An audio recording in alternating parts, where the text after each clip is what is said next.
Hi అండి, welcome back to our channel. Video చూస్తున్న అందరూ బాగున్నారా? నేనైతే బాగున్నానండి. ఫస్ట్ టైం మన ఛానల్ని ఎవరన్నా చూస్తున్నట్లయితే ప్రీవియస్ వీడియోస్ చూసి మీకు నచ్చితే సబ్స్క్రైబ్ చేయండి అబ్బా. అలాగే మర్చిపోకుండా వీడియోకి ఒక లైక్ చేసి వెళ్ళండి. ఇంకా ఈ వీడియో వచ్చేసి మొన్నటి మినీ వ్లాగ్ అండి. మొన్న మేము వెంకటాపురం అలానే రామచంద్రాపురం 2 ఊర్లు వెళ్ళాల్సి వచ్చింది. ఎందుకంటే వెంకటాపురంలోనేమో అన్నయ్య స్వామివి ఇరుముళ్ళు, ఇంకా రామచంద్రాపురం బాబాగారి గుడిలో పెద్దనాన్న వాళ్ళు మా ఊరి స్వాములకి భిక్ష అయితే ఏర్పాటు చేసుకున్నారు. ఇంకా రెండూ తప్పేది కాదు కాబట్టి ఫస్ట్ అయితే వెంకటాపురం వెళ్ళి అన్నయ్య స్వామి వాళ్ళ ఇంటికి వెళ్ళి అక్కడ వదినకి కనిపించి ఇంకా అన్నయ్య స్వామి గుడి దగ్గరే ఉన్నారనమాట. అప్పటికే ఇరుముళ్ళు అయ్యాయి, ఇంకా వాళ్ళు వెళ్ళటానికి రెడీగా ఉన్నారు. ఇంకా అన్నయ్య స్వామికి కనిపించి మేమైతే రామచంద్రాపురం వెళ్ళటానికి రిటర్న్ అయ్యామండి. మేము బాబాగారి గుడికి వచ్చేసరికి 12 దాటింది. ఇంకా అప్పటికి హారతి అయితే జరుగుతుంది.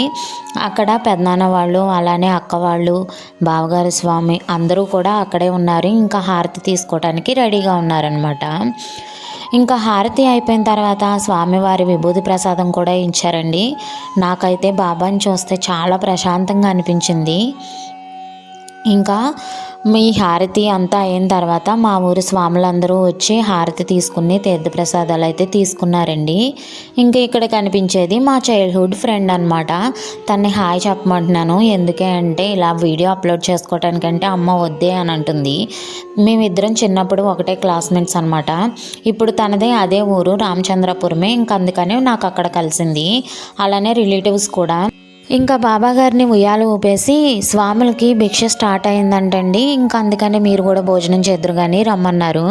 ఇంకా చిన్న అత్తయ్య అలానే ఇంటి దగ్గరలో పిన్ని వాళ్ళు వీళ్ళందరూ కూడా భిక్షకి వచ్చారు.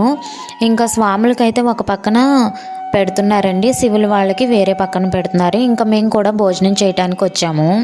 వేడివేడిగా బజ్జీ పూర్ణం అయితే చాలా టేస్టీగా అనిపించాయి. ఇంకా ఇక్కడైతే పిన్ని వాళ్ళు అలానే మా చిన్న అత్తయ్య వీళ్ళందరూ ఉన్నారు. వీడియో తీస్తున్నాను అనమాట. ఇది కూడా వీడియో తీస్తున్నావా అని అంటే మిమ్మల్ని సెలబ్రిటీస్ని చేయటం కోసం అని చెప్పి నవ్వుకున్నాము. ఇంకా ఆ తర్వాత అయితే భోజనం చేసామండి. ఇక్కడైతే స్వాములకి ఇంకా అప్పటికి వచ్చేసి 2 అలా అవుతుంది. ఇంకా భోజనాలు అయితే జరుగుతున్నవి. గుడి వాతావరణం కూడా చాలా ప్రశాంతంగా అనిపించిందండి. ఇక్కడ పెద్దమ్మ వాళ్ళు అయితే వచ్చిన ముత్తైదువులకి పసుపు కుంకుమ అయితే ఇస్తున్నారండి. నేను కూడా పసుపు కుంకుమ తీసుకుని రిటర్న్ అయితే అయ్యాను. ఈ చెరువులో కలువ పూలు చాలా బాగున్నాయి కదా. మీరు మర్చిపోకుండా సబ్స్క్రైబ్ చేసుకోండి అబ్బా.